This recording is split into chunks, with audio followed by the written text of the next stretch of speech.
Un traité signé en 1915 a autorisé l'Italie à accroître ses ambitions dans cette région de la Corne de l'Afrique. Et son appétit n'a cessé de grandir dans les décennies qui ont suivi.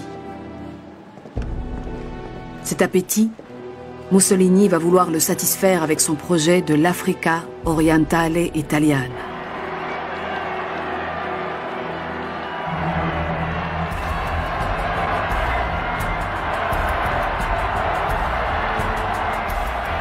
Pour parachever ce rêve d'empire colonial, le Duce, qui détient déjà la Libye, doit se saisir de l'Éthiopie et chasser de son palais le Négus, roi des rois et lion conquérant de la tribu de Juda, Haïlé Sélassié, et venger dans le même temps l'humiliation d'Adoua.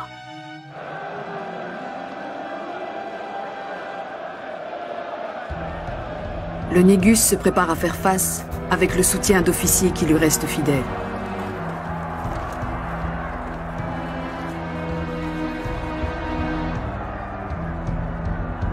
En 1935, les troupes italiennes attaquent l'Éthiopie, pays libre et membre de la Société des Nations.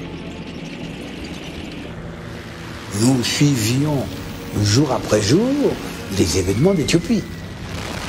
Pouvait-on être un homme de couleur et être insensible à la montée du racisme et au développement de l'impérialisme? Nous étions en face d'une Europe insolente, arrogante, conquérante, une force d'écrasement extraordinaire. Al popolo italiano e al mondo che la pace è ristabilita. E io aggiunga che si tratta della nostra pace, della pace romana, che si esprime in questa semplice, irrevocabile, definitiva proposizione. L'Éthiopie est italiana. Mussolini peut bien clamer que l'Éthiopie est italienne, politiquement il n'en est rien. Le vrai pouvoir est ailleurs, incarné par la frêle silhouette du Négus exilé. Le discours que vous allez entendre va être prononcé en langue amharique. Une traduction française et une traduction anglaise en seront données simultanément par dispositif téléphonique. Monsieur le Président.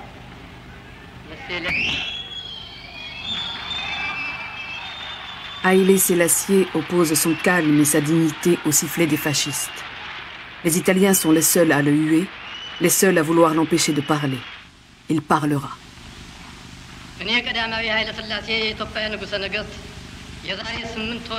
Il a dit, si vous ne donnez pas justice à l'Éthiopie, l'allumette qui vient d'être déclenchée sur l'Éthiopie après la bataille de Macho, mai 1936, ne va pas s'arrêter avant de brûler le monde entier. Que va représenter pour les Africains la nouvelle guerre mondiale qui se déclenche?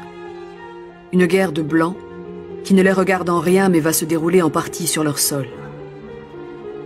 Une guerre qui les verra participer à de nombreux combats et leur donnera le sentiment justifié d'avoir joué un rôle important dans son dénouement. Une guerre, enfin et surtout, qui les mettra face à face, camp contre camp, dans un affrontement meurtrier. Mai 1940, les troupes d'Hitler envahissent la France qui capitule.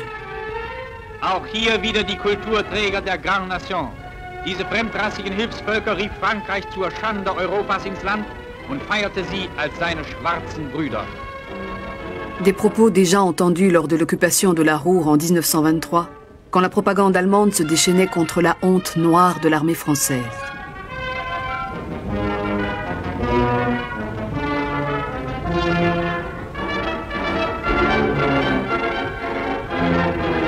La défaite de la France. Comment va-t-on réagir à ce séisme dans ces colonies d'Afrique? Comment va-t-on accueillir la politique de collaboration du maréchal Pétain?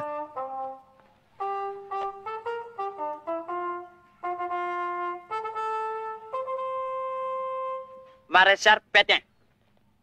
Maréchal Pétain. Connais pas Maréchal Pétain? Non, connais pas. Grand chef, commande Afrique tout. Commande tout. Maréchal Pétain. Commande papa, moi, maman, moi? Oui, Maréchal Pétain, commande lieutenant, adjudant, caporal, tout. Bon, commande papa, moi, maman, moi, commande-moi. Curriculum.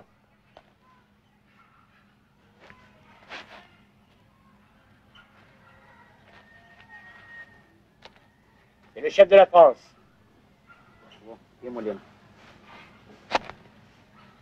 Compris maintenant? Chef de la France? Oui, compris.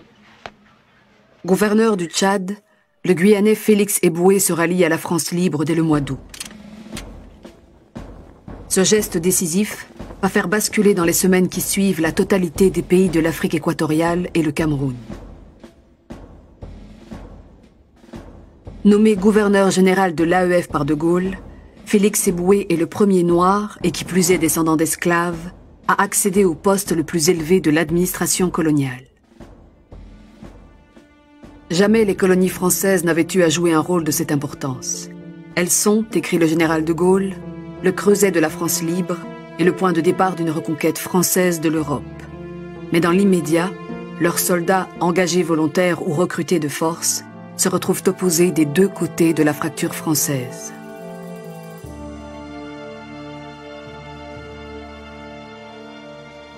Ainsi, une partie de la force noire demeure sous la coupe de l'État français, c'est-à-dire du maréchal Pétain et des gouverneurs généraux qui lui sont restés fidèles.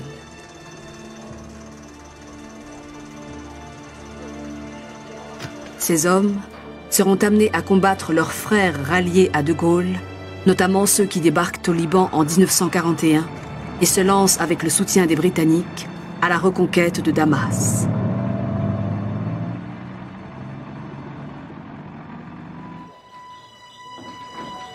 Si les Alliés peuvent avancer sur tous les fronts à la fois, en Europe, en Asie et en Afrique, c'est qu'ils ont accès en toute sécurité à des matières premières que la guerre a rendues inexploitables chez eux, mais qui abondent en Afrique, où ils développent les transports nécessaires pour les acheminer. Dans les colonies françaises, coupées en deux, la ponction économique est sans précédent, aussi bien en Afrique équatoriale qu'en Afrique occidentale, où les vichistes entreprennent la construction d'une ligne Méditerranée-Niger qui restera inachevée.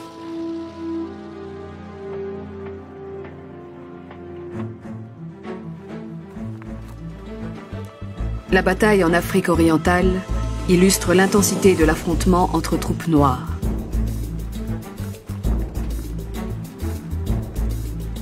Les Italiens ont recruté des Somaliens colonisés et des Éthiopiens hostiles au Négus. Et ces soldats vont être littéralement pris en tenaille par les Britanniques et leurs recrues sud-africaines, rhodésiennes, kenyanes et nigérianes.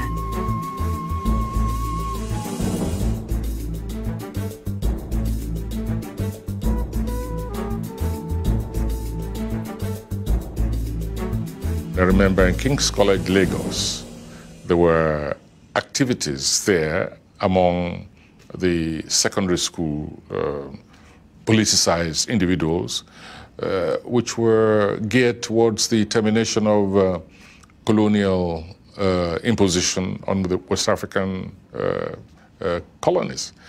And not only were they arrested, some of them were shipped off to the war, just as a kind of punishment. And it affected the relationship between the nationalist leaders and the colonial powers, because the nationalists were questioning, is this our war? What is our business with this war going on between some European nations who competed not only in despoiling the colonies of human material for centuries during the slave trade, but had continued to appropriate the resources of those colonies for their own purposes. And so they were asking the question, what is our business with the war? And so you had different attitudes. On the other hand, of course, there were those leaders who also saw, who understood, or at least thought they understood, the bigger issues and the necessity to defeat the forces of Nazism.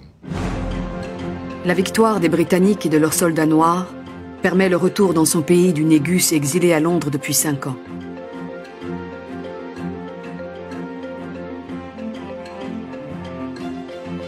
Le roi des rois reprend possession de sa capitale, Addis Abeba, et redonne confiance par son exemple à tout un peuple, et même au-delà.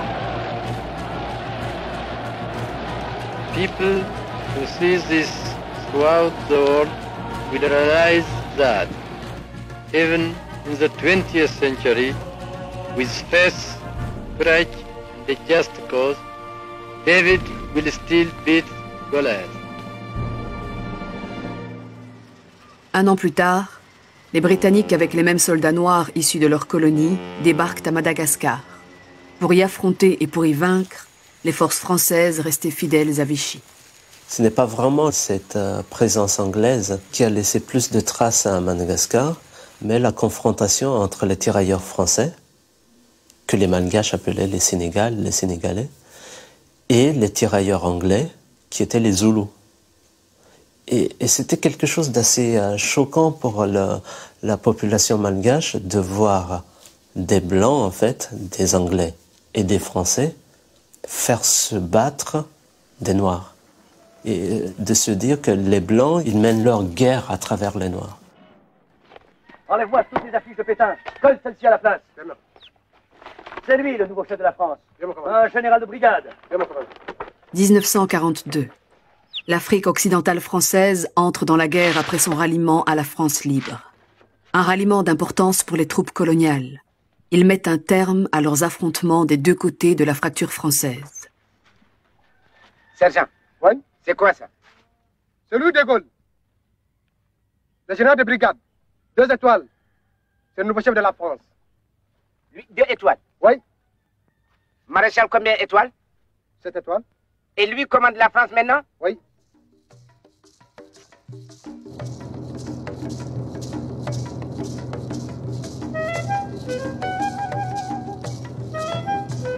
Brazzaville est devenue depuis 4 ans la capitale de la France libre. Charles de Gaulle y rend hommage en janvier 1944 à la participation des Africains à la lutte contre le nazisme.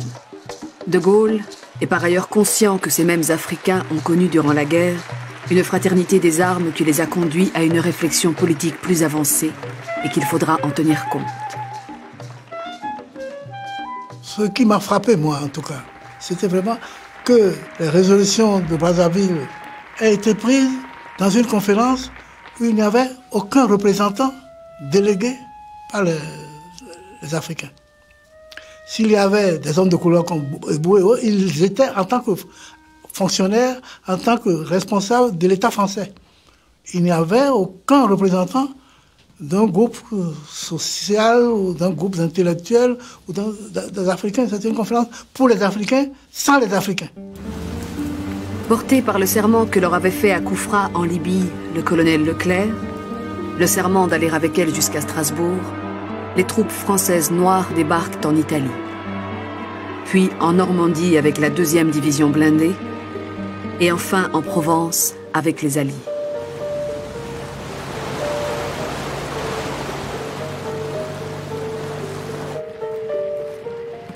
Les troupes noires qui avaient été sur tous les fronts, à partir de 1944, on les a dégagées de certaines zones au nom du blanchiment des troupes. Parce qu'on ne souhaitait pas que les troupes noires puissent jouer de grands rôles dans des actes de libération de la France. On voulait bien indiquer que c'est les Français qui ont libéré la France, mais sans les troupes noires. Cela a été vécu comme une espèce de frustration. Donc, certains sont retournés vraiment l'amertume au cœur.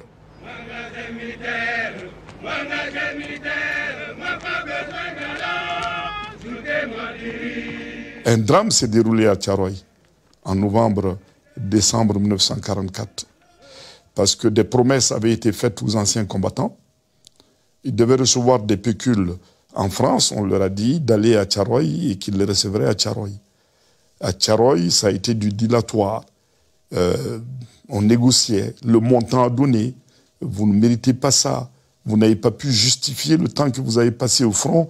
Donc, avec beaucoup d'humiliation. Nous avons droit à la prime de démobilisation, aux indemnités, aux pécules, au rappel du solde de guerre. Nos collègues français qui étaient avec nous et qui ont partagé avec nous les geôles allemandes sont venus à Morlaix dans le Finistère pour nous le confirmer. Et nous les croyons. Devons-nous penser qu'il y a 2 France, la métropole et la coloniale?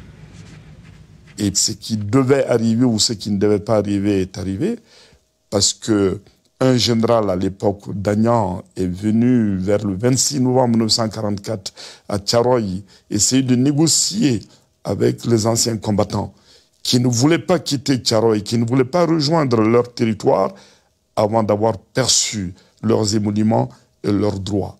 Ça a mal tourné. Le général Dayan, qui était le commandant des troupes à Dakar, a été pris en otage. Nous souffrons beaucoup la guerre.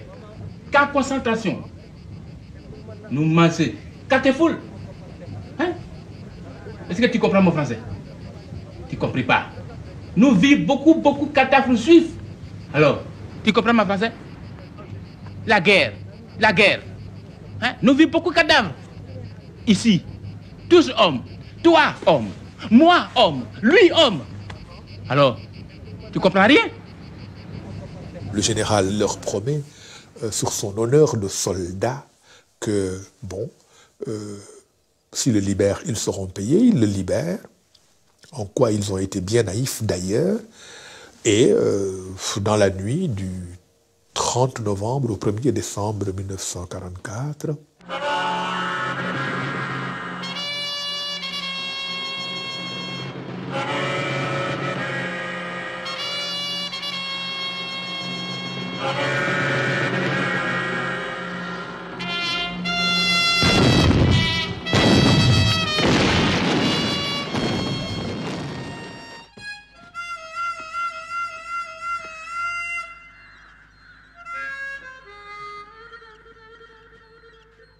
Thiaroye devient un lieu symbolique de la contestation anticoloniale.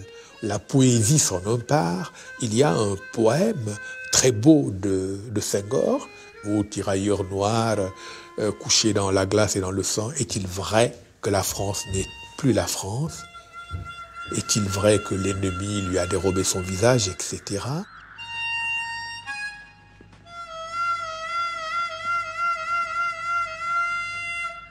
Sur la longue période qui s'achève, l'Empire du silence aura finalement réussi à faire entendre sa voix. Encore faible, mais de plus en plus affirmée. Il lui aura fallu pour cela surmonter de multiples traumatismes.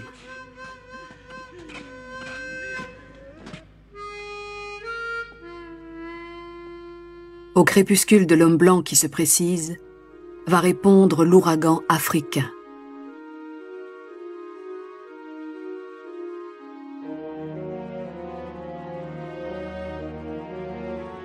De nombreux libérateurs, parmi lesquels les figures charismatiques de Kwame Nkrumah, de Patrice Lumumba ou de Nelson Mandela, vont conquérir de hautes luttes et souvent au prix de leur vie, l'émancipation à laquelle rêvaient depuis plus d'un demi-siècle les Africains.